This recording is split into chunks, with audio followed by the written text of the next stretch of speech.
बिस्मिल्लाहिर्रहमानिर्रहीम। मैं अंबर रज़ा शोबे उर्दू सरदार पटेल पीजी कॉलेज बड़ा गाँव जलालपुर आपसे मुखातिब हूँ। आज की इस मुश्किल दौर में ये अमर बड़ा दुश्वार था कि एक साथ बच्चों को क्लास में बिठाकर दर्स व तदरीस के फ़राइज़ अंजाम दिए जाएं। लिहाजा सरदार पटेल पीजी कॉलेज बड़ा गाँव जलालपुर के अरकान ने यह फ़ैसला किया कि टेक्निकल तरीके से दर्स व तदरीस के सिलसिले को जारी रखा जाए, जो कि एक काबिल सताइश कदम है। इस फ़ैसले को मलहूज़ रखते हुए आज मैं भी बिहम्दिल्लाह अपने हिस्से की ज़िम्मेदारी का आगाज़ कर रहा हूँ और बीए साल अव्वल के उन तमाम तुल्लाब की खिदमत में बसत खुलूस ये मेरा पहला लेक्चर है जिन्होंने उर्दू मज़मून का इंतख़ाब किया है। किताब का बाकायदा आगाज़ करने से पहले उर्दू अदब से मुताल्लिक़ आज कुछ जानकारियाँ हम हासिल कर लेते हैं, क्योंकि आज के लेक्चर का जो टॉपिक है, जो मौजू है, वो असनाफ़े अदब है। सबसे पहले हमें ये जान लेना बहुत ज़रूरी है कि हम उर्दू अदब पढ़ने के लिए बिल्कुल आमादा हैं और बीए साल अव्वल में आने वाले जो तुल्लाब होते हैं असल में ये बिल्कुल नए होते हैं और ज़्यादातर लोगों को ये नहीं पता होता कि अदब क्या है, अदब किसे कहते हैं। ज़बान से तो वाकिफ़ हैं कि ये उर्दू ज़बान है, उर्दू लैंग्वेज है, लेकिन अदब से आगही नहीं होती। तो लिहाजा सबसे पहले बात करते हैं अदब पर कि अदब क्या है, अदब कहते किसे हैं। तो अदब की मुख्तसर तारीफ़ ये है कि किसी भी ज़बान को निखार कर, संवार कर, शाइस्तगी और शिस्तगी के लहजे में लिखने और बोलने का नाम अदब है। अच्छा, दुनिया का कोई भी अदब हो, उसके दो बुनियादी हिस्से होते हैं। एक हिस्सा असनाफ़े नस्र का होता है और जो दूसरा बुनियादी हिस्सा है उसे हम असनाफ़े शायरी कहते हैं। तो आइए बात करते हैं कि नसरी असनाफ़े अदब क्या है। नसरी असनाफ़े अदब की तारीफ़ ये है, डिफिनेशन ये है कि बेहतरीन अल्फाज को सादा मगर उम्दा तरीक़े से बयान करना असनाफ़े नस्र कहलाता है। इसमें जुमले को मेआरी अंदाज में लिखा जाता है और जुमले की साख्त पर खुसूसी तवज्जो दी जाती है, यानी जुमले की बनावट पर ख़ास तवज्जो दी जाती है, जबकि वज़न पर तवज्जो नहीं दी जाती। नस्र में ज़्यादातर हकीकत का बयान होता है और साफ़ अल्फाज में बात की जाती है, और जबकि इसके बरअक्स आप देखेंगे शेरी असनाफ़ में तो शायर अपने तख़य्युलात और तसव्वुरात को अशार की सूरत में पेश करता है। अब आइए देखते हैं, ये तो थी नसरी असनाफ़े अदब की तारीफ़ यानी डिफिनेशन जिसे हम कहते हैं। अब इसका जो दूसरा बुनियादी हिस्सा है वह है शेरी असनाफ़े अदब। नज़्म की मुख्तलिफ़ असनाफ़ पर मुश्तमिल जो अदब है वो शेरी असनाफ़े अदब कहलाता है और नज़्म अशार के उस मजमूए को कहते हैं जो किसी मौजू पर इल्म उरूस के तहत तश्कील पाया हो। शेरी असनाफ़ अदब में जुमले की बनावट पर कोई ख़ास तवज्जो नहीं दी जाती, जबकि अभी आपने असराफ़ नस्र में मैंने ये बताया कि वहाँ जुमले की बनावट पर ख़ास तवज्जो दी जाती है।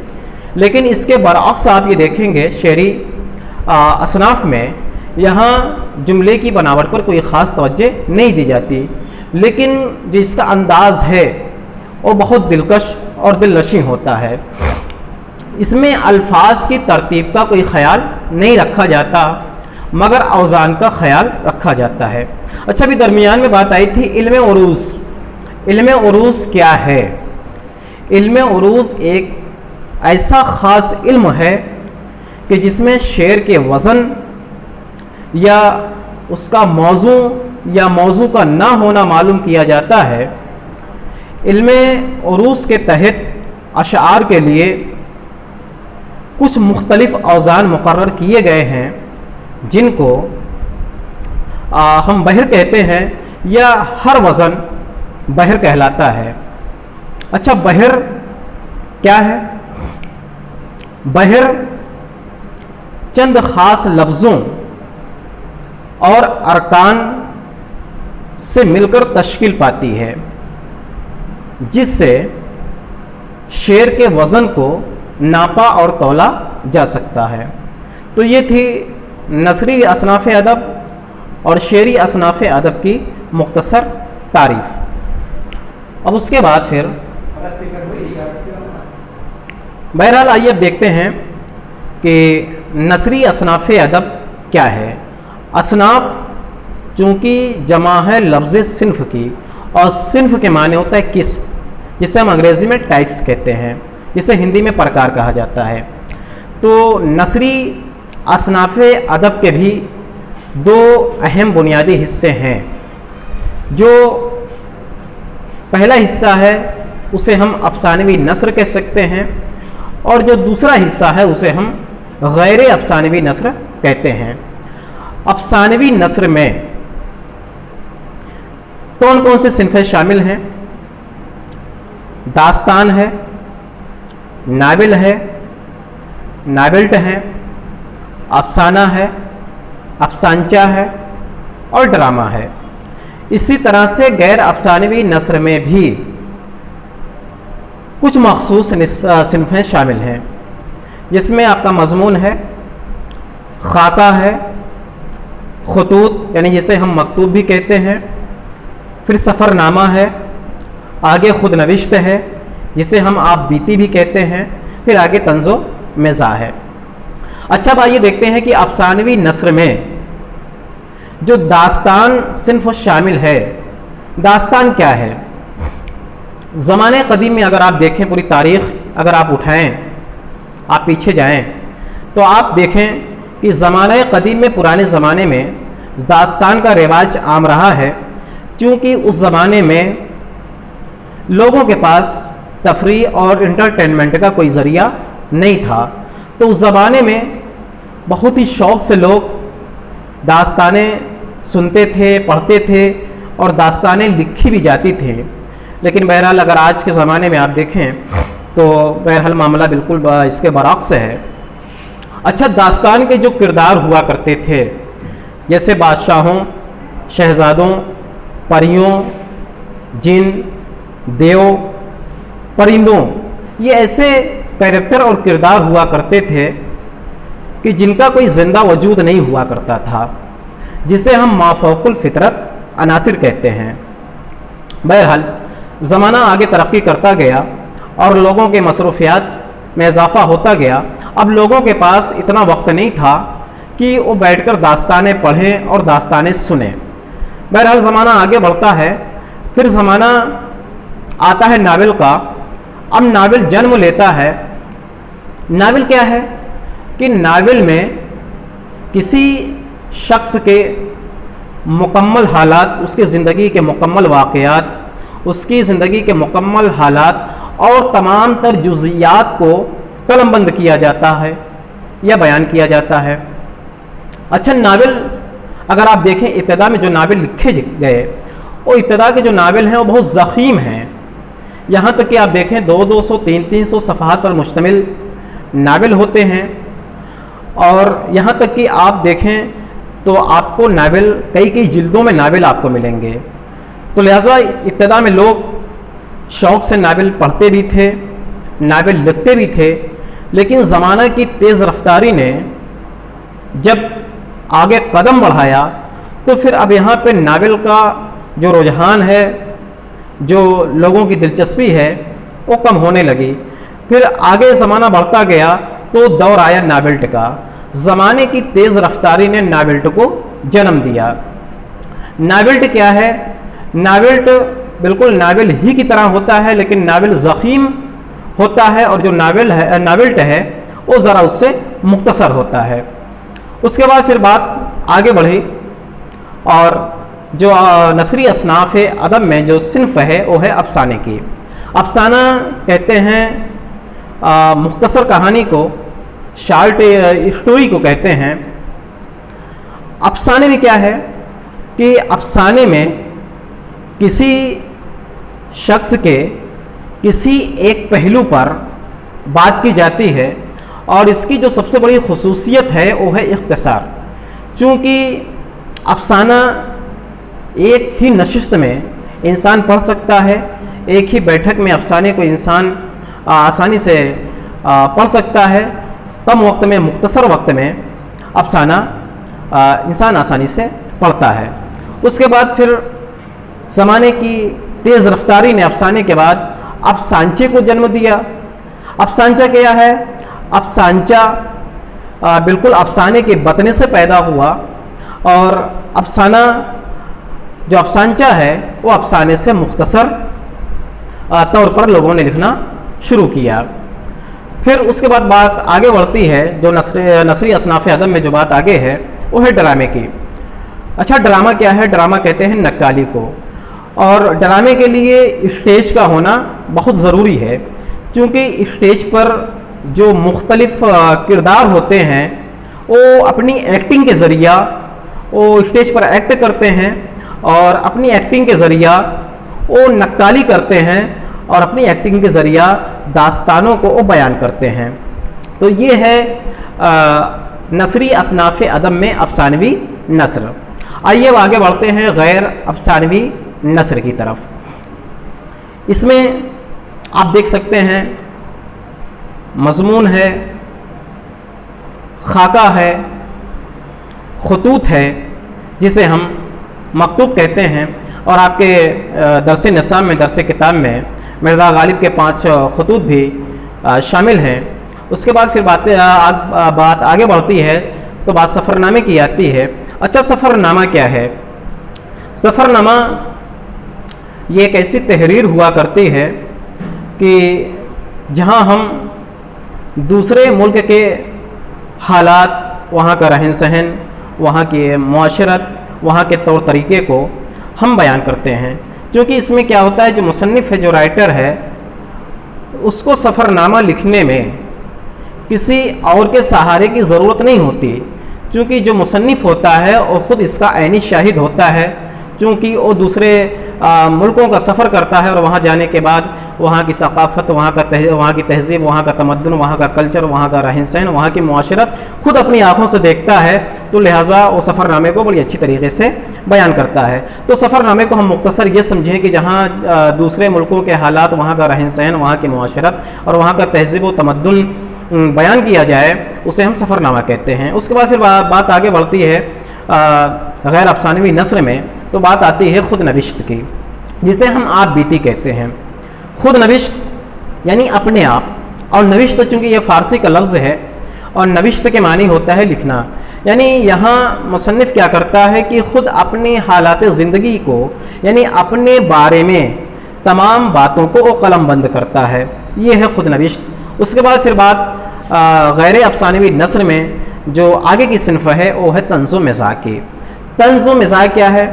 मज़ाह के मानी ही है मजाक की बातें कहना, और तंज़ कहते हैं कड़वी बात को, लेकिन सिर्फ कड़वी बात नहीं, यानी कड़वी मगर सच्ची बात को। तंज़ व मिज़ाह क्या है? ये एक ऐसी सिन्फ़ है कि जिसमें मुसन्निफ़ तंज़ो मिजाज के ज़रिए, यानी हल्के फुल्के अंदाज में जो समाज की नाहमवारियाँ हैं या जो मुआशरे के जो मसाइल हैं उनको हल्के फुल्के अंदाज में बयान करता है, और इसे कारी आसानी से हंसी और मजाक के लहजे में पढ़ भी लेता है और समझ भी लेता है। तो इसमें जो समाज और मुआशरे के जो मसाइल हैं वो आसानी के साथ बयान हो जाते हैं। उसके बाद फिर बात आगे बढ़ती है असनाफ़ शायरी की। अभी हम पढ़ रहे थे नसरी असनाफ़ अदब, उसमें हमने दो बुनियादी तौर पर दो हिस्से हमने देखे और पढ़े। एक है अफसानवी नस्र और जो दूसरा हिस्सा है वो है गैर अफसानवी नस्र। अब आइए देखते हैं शेरी असनाफ़ अदब में इसके भी दो अहम बुनियादी हिस्से हैं। एक हिस्सा है जिसे हम बालिहाज़े मौजू के नाम से जानते हैं, और दूसरा जो हिस्सा है शेरी असनाफ़ अदब का वो है बालिहाज़े हैयत, यानी एक को हम मौजूई असनाफ़ कह सकते हैं और दूसरे को हम हैयती असनाफ़ कहते हैं। तो बहरहाल आगे देखते हैं कि जो मौजूई जो शेरी असनाफ़ अदब में जो मौजूई असनाफ़ हैं इसमें क्या क्या है।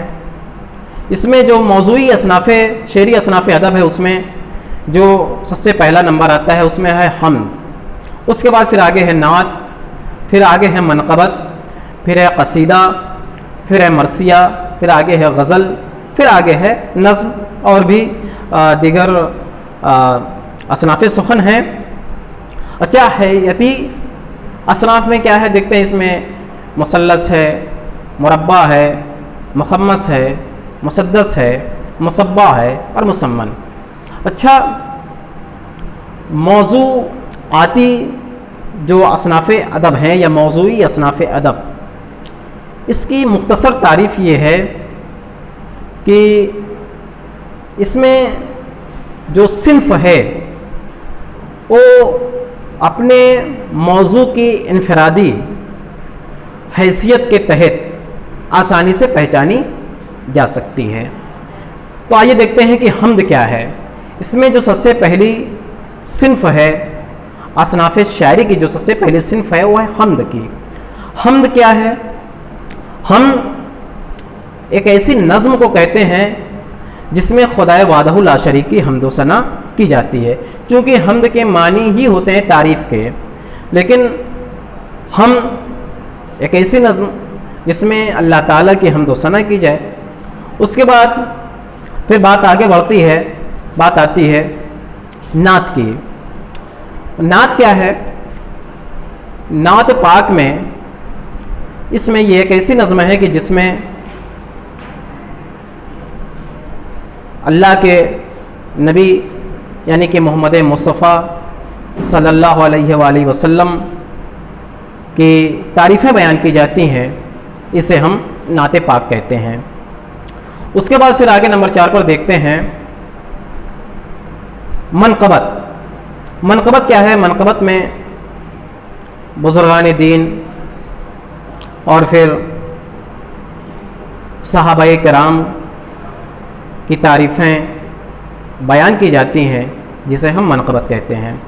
उसके बाद फिर बात आगे बढ़ती है कसीदा। कसीदा बना है लफ्ज़ क़स्द से, और क़स्द के मानी होते हैं इरादा। कसीदे के भी दो हिस्से हैं बुनियादी तौर पर। एक है मदहिया कसीदा और एक है हिजविया कसीदा। कसीदे में क्या होता है? कसीदे में आमतौर पर जो मदहिया कसीदा होता है उसमें किसी शख्स की मदह की जाती है, और जो हिजविया कसीदा होता है इसमें किसी शख्स की हिजो की जाती है। यह कसीदा। उसके बाद फिर आगे बात आती है मरसिये की। मरसिया बना है लफ्ज़ रसा से, और रसा के मानी है रोना, पीटना, मातम करना। असल में मरसिया उस नज़्म को कहते हैं कि जिसमें मरने वाले के किसी ख़ास औसाफ को बयान करके उसकी मौत पर रंजो गम का इजहार किया जाए। लेकिन आज के ज़माने में जो मरसिये का रिवाज आम है, जिसे हम करबलाई मरसिया कहते हैं, जिसमें इमाम हुसैन और उनके साथियों का सहराए करबला में शहीद हो जाना और फिर उनके घर के ख़वातीन और बच्चों को असीर करके करबला के बाद कूफा और शाम की मंजिलें तय करवाना, इसके बारे में जो बयान या नज़में लिखी जाती हैं इसे हम मरसिया कहते हैं। और मरसिया की जो हैयत है वो मुसद्दस है। इसमें दो बड़े नाम हैं, एक नाम है मिर्ज़ा दबीर का और एक नाम है मीर बाबर अली अनीस का। उसके बाद फिर आगे देखते हैं गज़ल। गज़ल के जो लुग़वी माने हैं, गज़ल के लुग़वी माने हैं कि अपने महबूब से बात करना, यानी अपने महबूब से बात करने का नाम गज़ल है। गज़ल का हर शेर अपने आप में मुकम्मल होता है और जो गज़ल का जो शेर है, यानी गज़ल के जो हर शेर हैं उसका किसी दूसरे शेर से कोई रब्त नहीं होता। क्योंकि गज़ल में ज़ाहिर सी बात है, अगर शायर इश्क़ हकीकी की बात करता है तो ज़ाहिर सी बात है कि वो अपने अगले शेर में इश्क़ मजाजी की भी बात कर सकता है। इसलिए गज़ल का हर शेर अपने आप में मुकम्मल होता है और उसका किसी दूसरे शेर से कोई रब्त नहीं होता। उसके बाद फिर बात आगे बढ़ती है नज़्म। नज़्म का हर शेर आपस में जुड़ा हुआ होता है, उसमें तसलसल होता है और नज़्म लिखने के लिए और कहने के लिए कोई एक मौजू शायर मुंतखब करता है और उसी मौजू पर शायर नज़्म कहता है, लिखता है। जैसा कि आपके निसाब में हिस्से नज़्म में नज़ीर अकबराबादी की नज़्में शामिल हाल हैं। उसके बाद फिर बात आगे बढ़ती है, आते हैं दूसरे हिस्से की तरफ, बलिहाज हैयत, यानी हैयती असनाफ। इसमें देखते हैं, बात कर लेते हैं मुसल्लस की। मुसल्लस बना है लफ्ज़ सलासा से। सलासा के मानी ही होते हैं तीन, यानी मुसल्लस उस नज़्म को कहते हैं कि जिसका हर बंद तीन मिसरों पर मुश्तमिल होता है, उसे हम मुसल्लस कहते हैं। उसके बाद फिर बात आगे बढ़ती है मुरब्बा की। मुरब्बा बना है लफ्ज़ रुबा से और रुबा के मानी होते हैं चार के।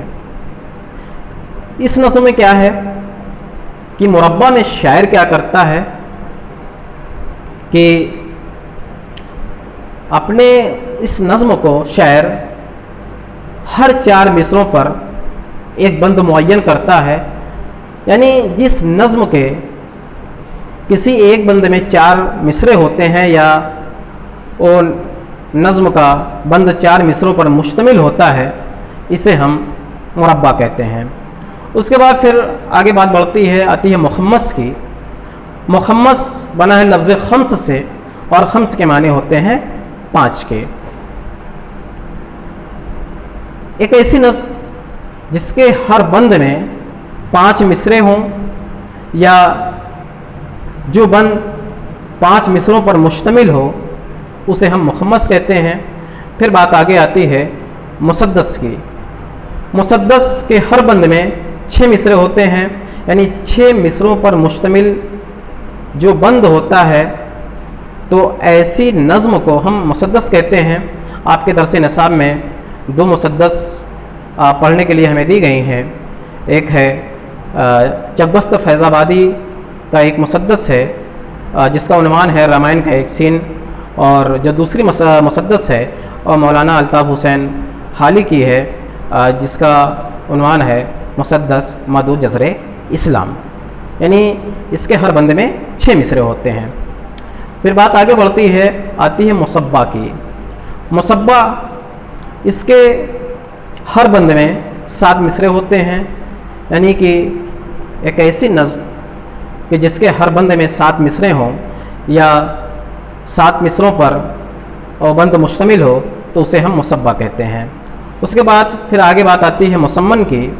मुसम्मन जिसके हर बंद में 8 मिसरे हों या 8 मिसरों पर मुश्तमिल जो नज़्म होती है उसे हम मुसम्मन कहते हैं। तो इस तरह से हमने असनाफ़े अदब पर कुछ जानकारी हासिल कर ली है। और किताब के बाकायदा आगाज़ से पहले जो ये लेक्चर का मेरा उन्वान था असनाफ़े अदब, मैंने इसका इंतखाब इसलिए किया था ताकि इन सारी चीज़ों को जान लेने के बाद, पढ़ लेने के बाद, जब आप अपनी दरसी किताब का इंडेक्स आप खोलें, यानी उसकी फ़हरिस्त आप देखें, तो आपको ये आसानी से समझ में आ सके कि दास्तान किसे कहते हैं। हालांकि आपके दरस निसाब में हिस्से अव्वल में यानी हिस्से नस्र में दास्तान के 2 हिस्से भी शामिल है जो हमें पढ़ने हैं। तो ये आपको आसानी से समझ आ सके कि दास्तान क्या है, मज़मून क्या है, या फिर हम्द क्या है, नात क्या है, मनक़बत क्या है, या मुसद्दस क्या है, या फिर मुखम्मस क्या है।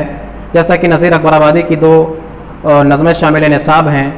मुखम्मस की सूरत में एक है आदमी नामा और दूसरी है बरसात की बहारें। तो आपसे ये गुजारिश है कि आप एक मरतबा अपने दरसी किताब की जो इंडेक्स है, जो फ़हरिस्त है, आप उसको बगौर देखें, बगौर पढ़ें।